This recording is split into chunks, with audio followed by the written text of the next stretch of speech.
Chapter 1. Marian and Sam.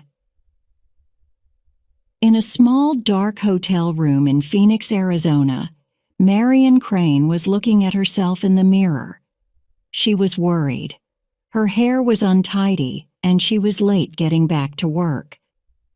"Don't go, Marian," said a voice from behind her. Marian looked in the mirror at the young man who was sitting on the bed. She smiled at him sadly. "I must get back to the office, Sam," she said. "My boss is beginning to get worried about these long lunch hours." "But it's Friday afternoon," Sam said. "I don't see you very often. Can't you stay?" "When we're married," Marian replied, walking across the room to pick up her handbag. Sam jumped off the bed and stood behind her. He touched the side of her face softly with the back of his hand. "Can I see you next week?" he said. "Why?" she said, not looking at him. "For another secret lunch, hoping that nobody will see us together in a small, cheap hotel room? It's the same every week." She turned to Sam, her eyes shining angrily. And then suddenly they softened.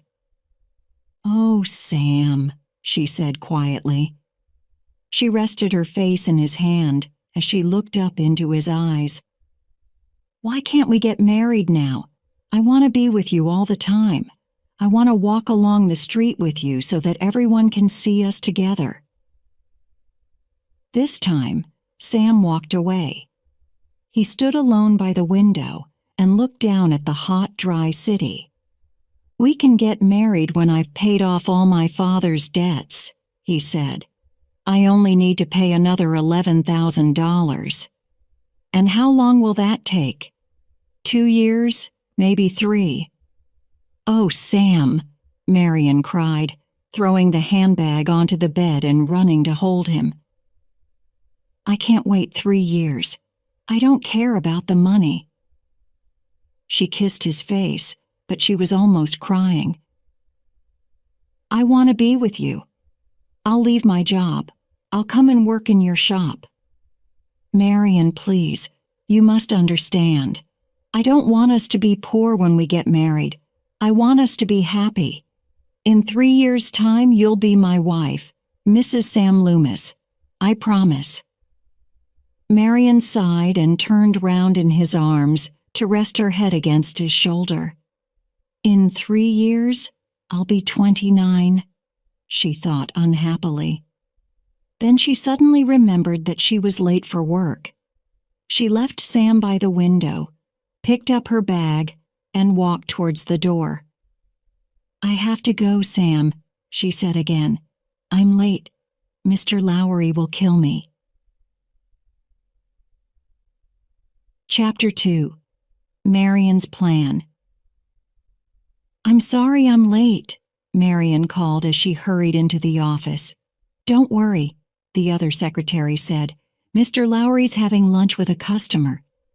Marian gave the other woman a tired smile and sat at her desk. "Did anyone phone while I was out?" she asked. "Just your sister. She says that she's going away for the weekend." Just then Mr. Lowry walked in. He was talking to a loud-voiced man in a cowboy hat. Marian immediately looked down and tried to look busy. She knew Tommy Cassidy, and she didn't like him. He was an unpleasant, greedy old man who was always talking about money. Cassidy sat down on Marian's desk and showed her a photograph of his daughter. "She's 18 years old," he said, "and she's never been unhappy." Marian looked at the photograph and then at Cassidy. She didn't like the way that he was looking at her, with his clear, cold eyes and his wet, smiling lips. "She's getting married next month," he said, "and I'm buying her a house." He took a thick packet of money out of his pocket and waved it in front of Marian's face. $40,000. He smiled proudly. "This will make her happy, won't it?" Marian looked at the money and smiled politely. "Are you happy, Marion?" Cassidy asked, still holding the money in front of her. Marion wanted to stand up and shout at him, "How can I be happy? I can't get married for 3 years while Sam works to pay off his father's debts. But you're rich. You can make $11,000 in 3 weeks. It isn't right." But she didn't say any of this, of course. She sat at her desk and smiled sweetly. "I think so, Mr. Cassidy," she said. "I hope you are," Cassidy said, putting the money on the desk. "Remember, Marion, money can't buy happiness, but it can stop unhappiness." He walked away into Mr. Lowry's office, but Mr. Lowry didn't follow him. He was looking at the money on Marion's desk and seemed worried. "I don't want that money here over the weekend," he said to her quietly.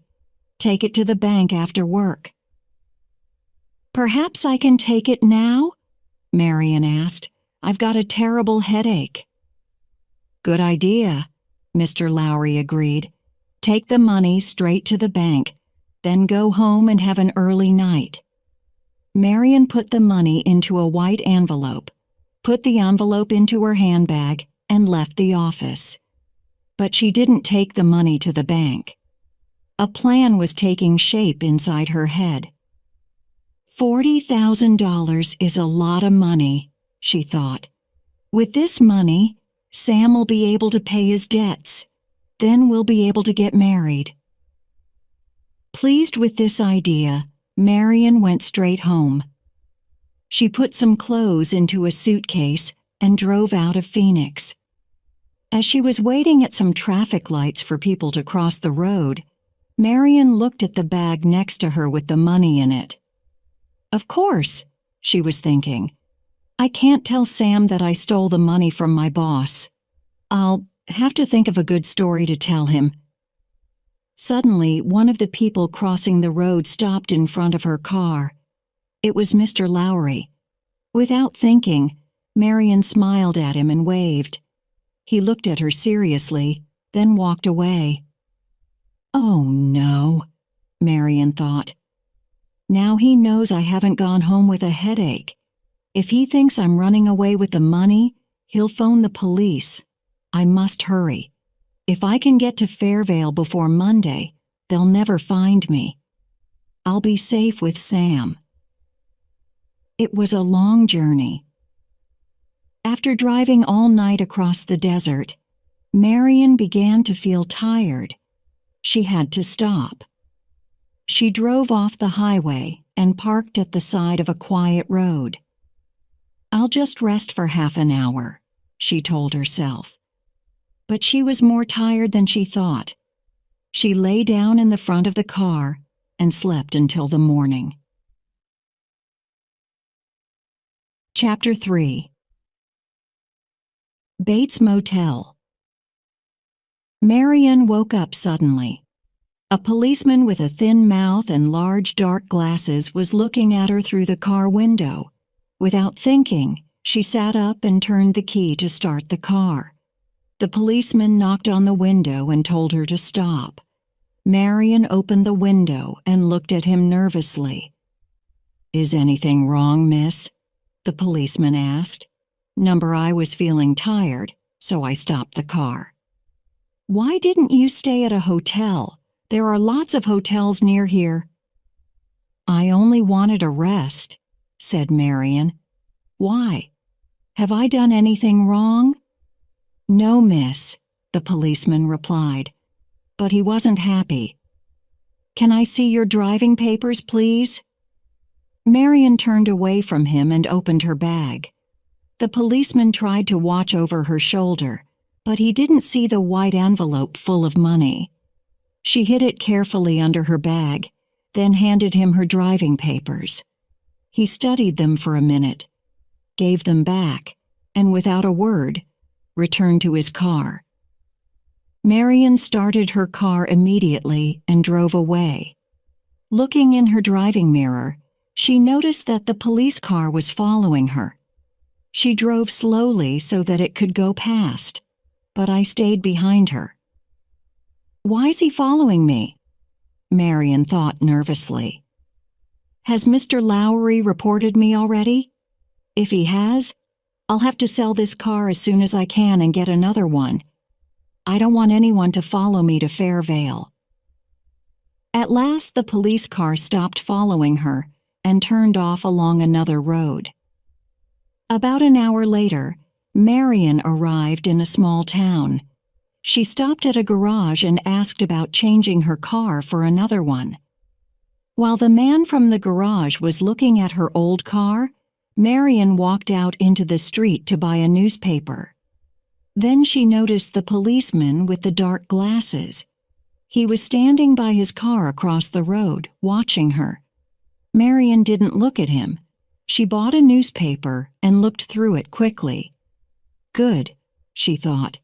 There's nothing in the paper about me or the money. Nobody knows yet. That policeman doesn't know anything.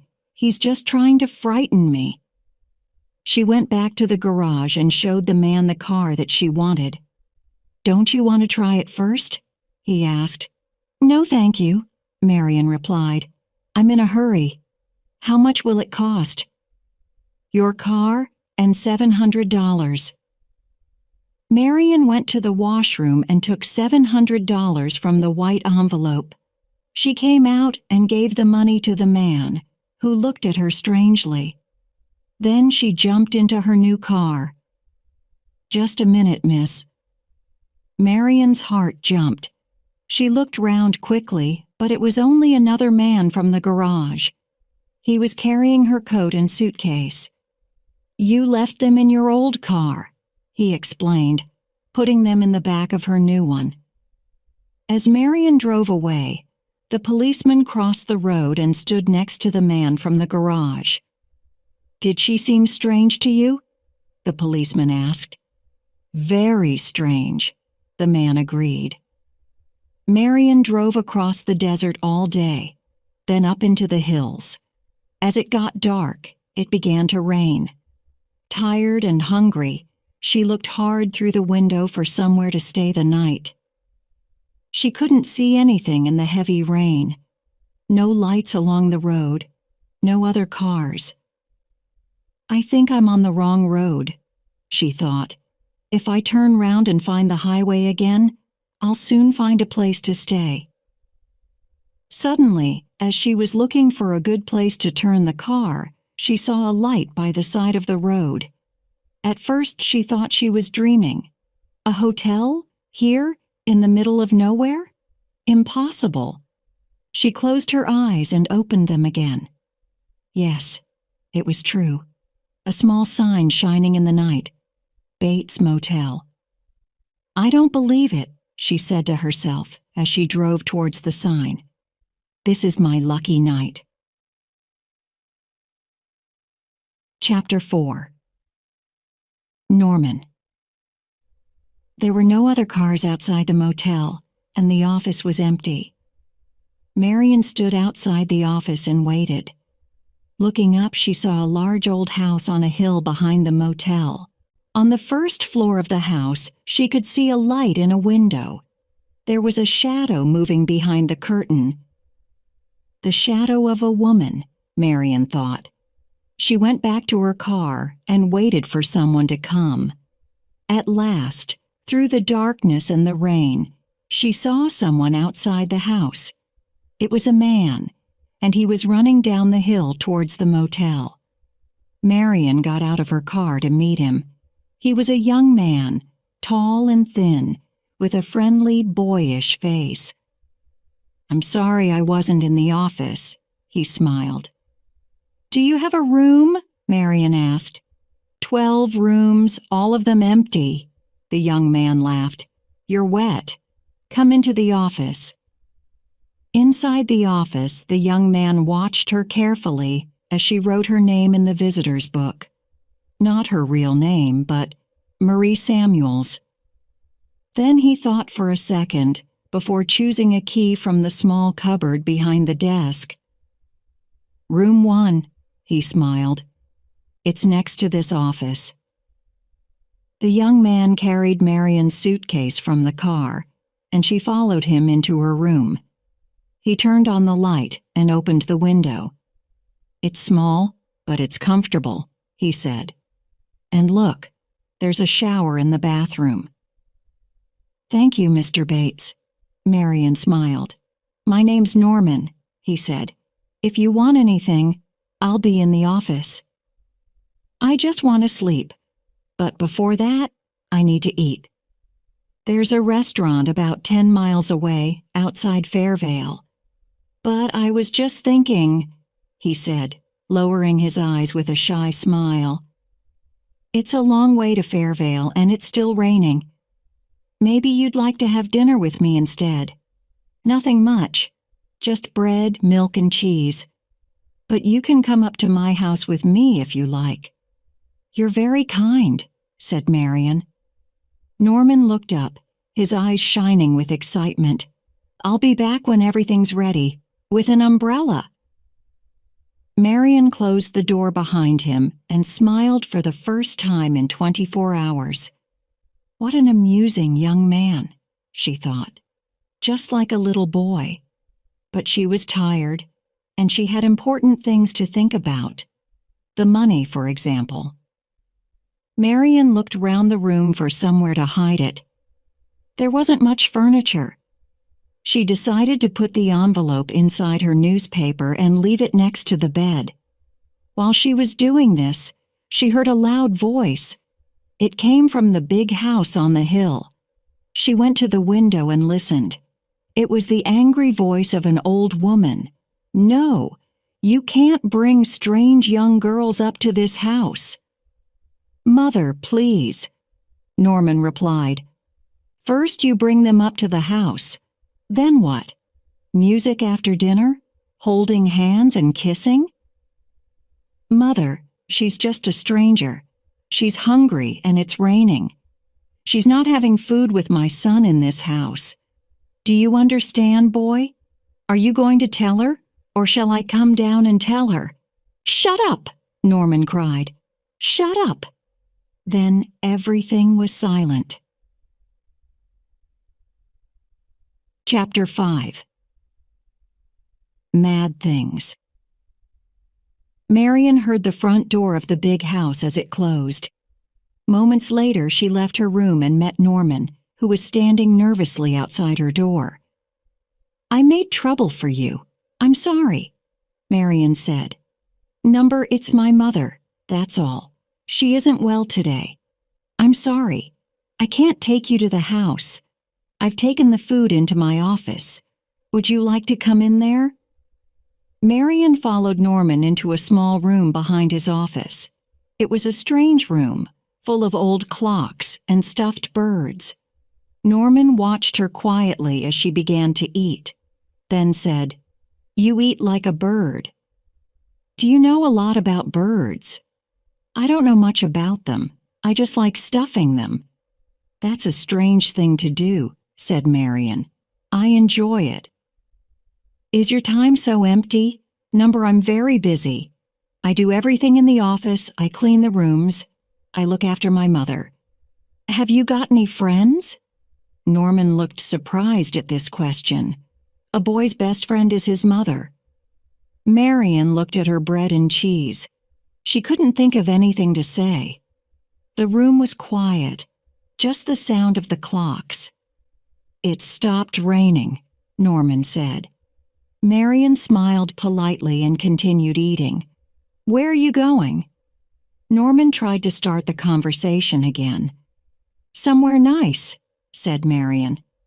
"What are you pinning away from?" This time, Marian was surprised. "Why do you ask that?" "Oh, people are always trying to run away from something," Norman replied. "But people can never really run away, can they? Sometimes when my mother talks to me like that, I want to run away. But I know I can't. She's ill."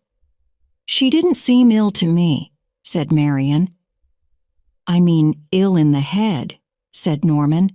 "My father died when I was 5. She was alone with me. Then a few years ago, my mother met this man. She loved him. I think she loved him more than she loved me. Norman's eyes darkened as he looked past Marion at the wall.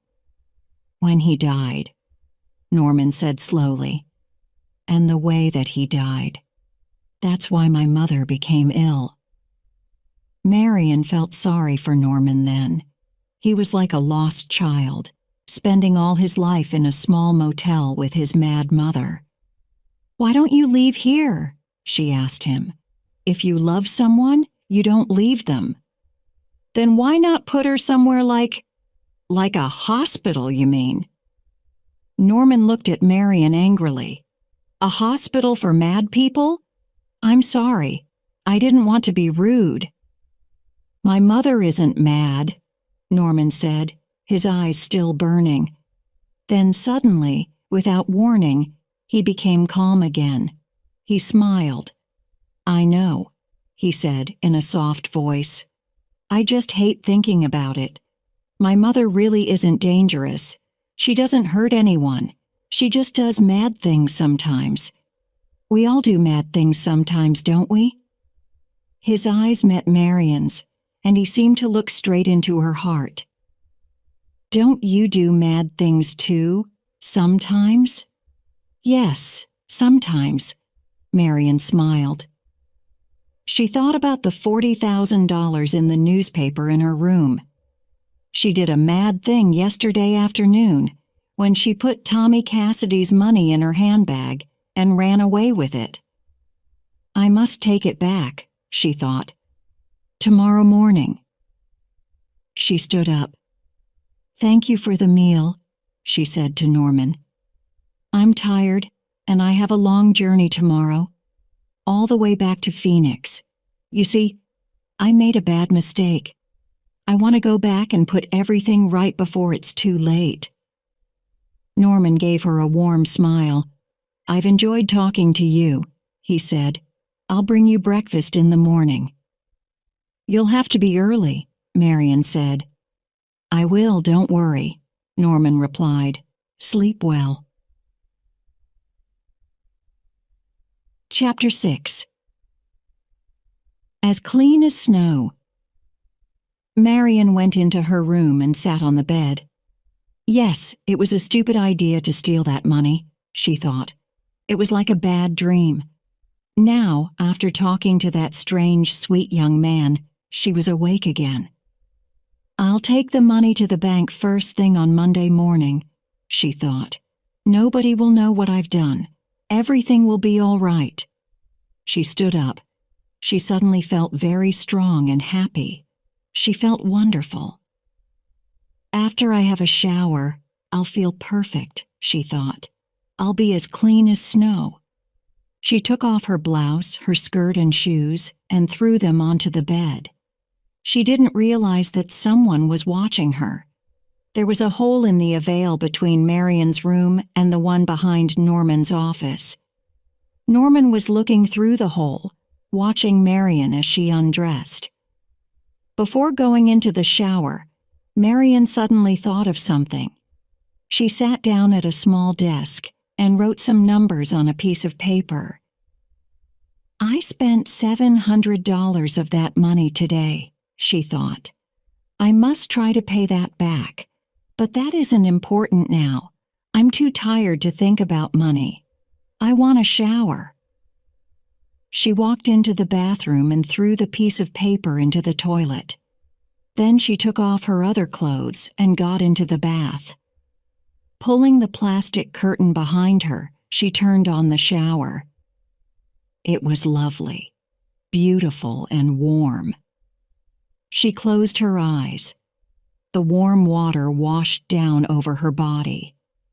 The bad dream was over. She was becoming a good, clean girl again. Marion didn't hear the bathroom door as it quietly opened. She didn't see the old woman who was slowly crossing the floor. She was facing the wall when the woman's hand pulled the plastic curtain open. She turned quickly and could see through the water in her eyes a face. A terrible white face with long gray hair and mad shining eyes. And above the woman's head, in her hand, There was a large silver knife. Marian screamed. The woman laughed and brought the knife straight down into her neck. Marian went on screaming as the knife cut into her arms, her throat, her stomach. She tried to fight, but the old woman was too strong. The knife cut deeply into her body, again and again and again.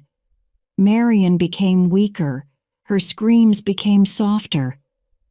Finally, with a small, strange noise at the back of her throat, Marian dropped to the floor of the bath and lay perfectly still. Water was falling into her face, into her beautiful, frightened eyes.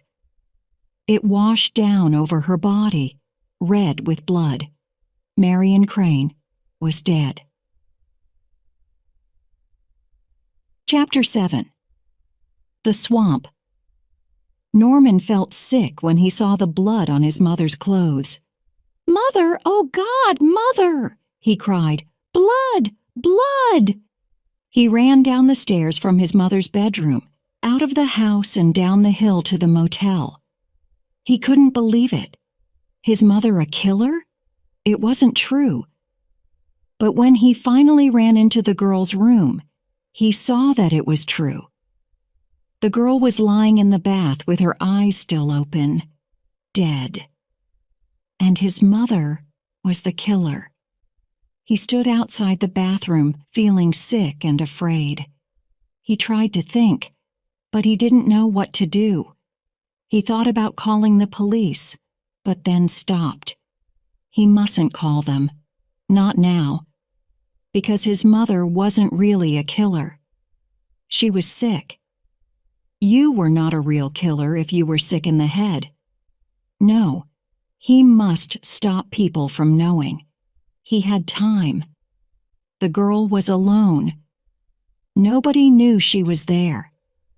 The best thing to do was to throw away the body. But how?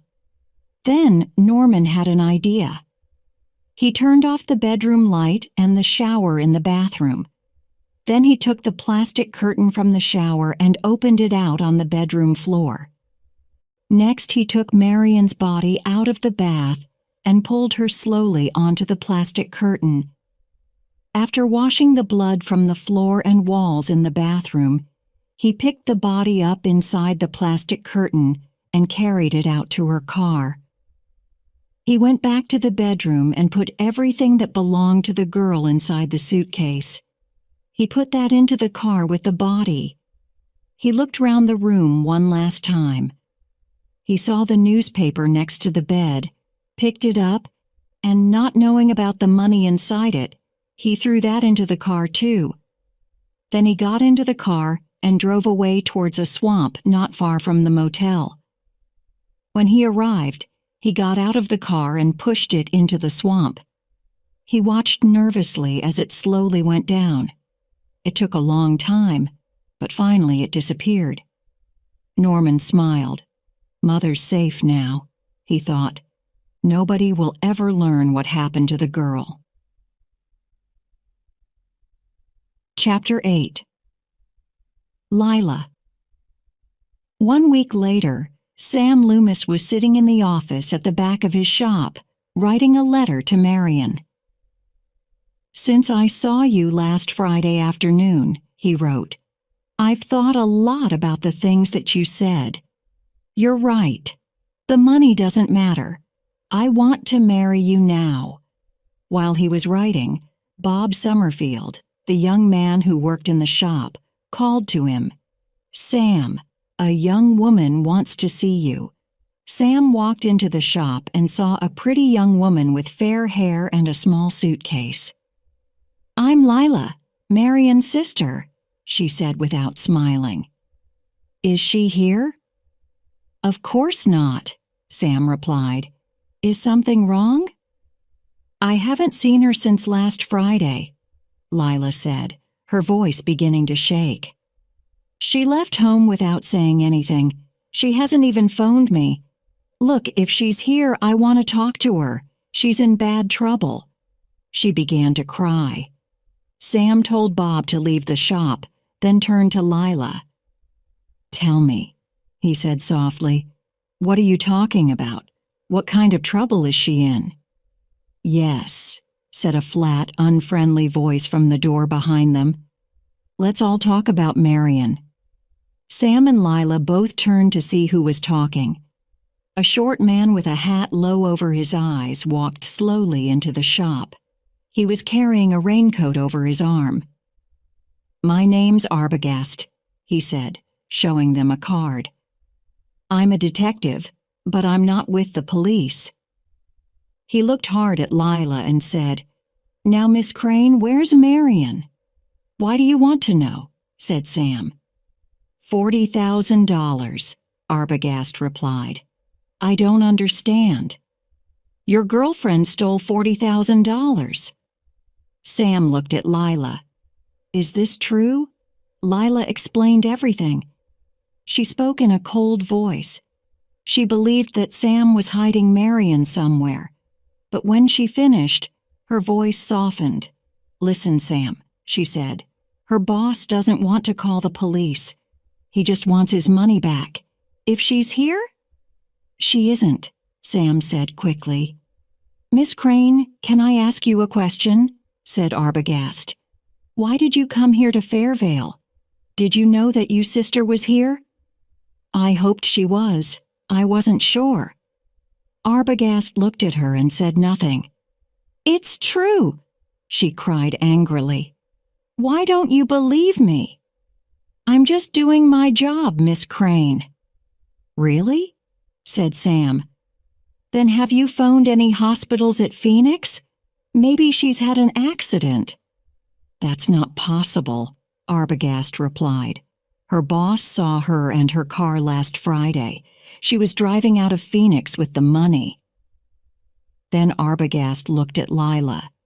He gave her a warm, friendly smile to show that he finally believed her. "I think she's here, Miss Crane," he said.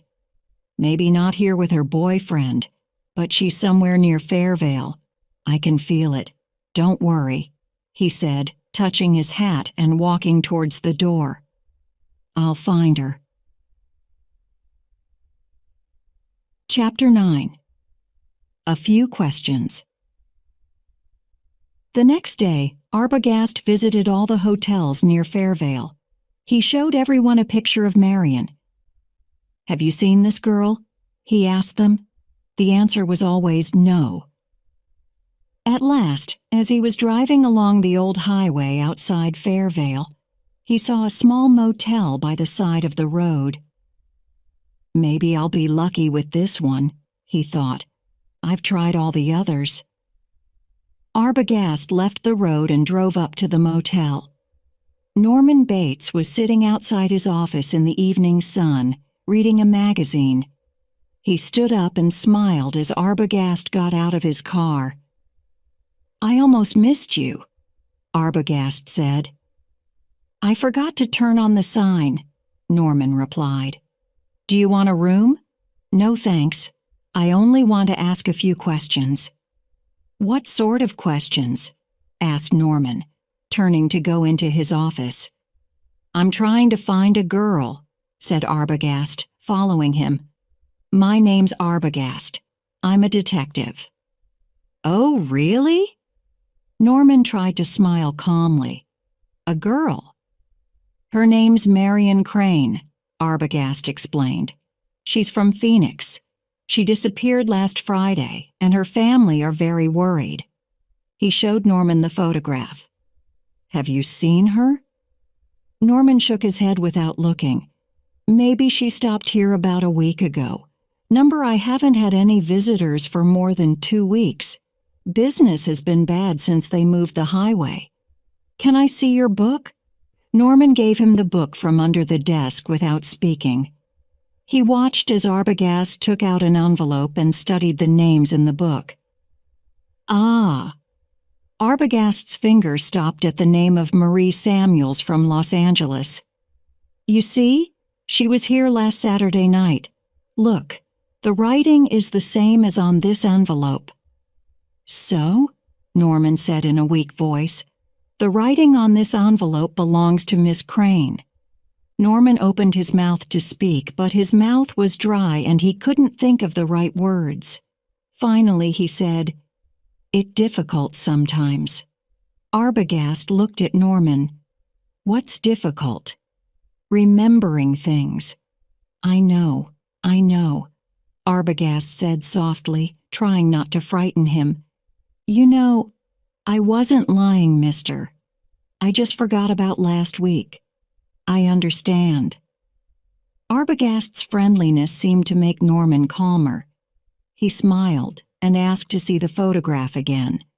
This time he studied it carefully. "Oh, yes," he said. "I remember now. It was raining. This girl arrived late at night. She was tired and went straight to bed. She left early the next morning. Did she meet anybody here? No, she was alone. Did she phone anybody? No. How do you know?" Norman shut his eyes. It was happening again. His face was burning, and he couldn't think of an answer. Finally, he said, "She was tired. She said she wanted to go straight to bed because she had a long journey the next morning. And now, Mr. Arbogast, I'm very busy. I have to go." "One more question, please," Arbogast said as Norman began to walk away. "Is she still here?" "No, she isn't.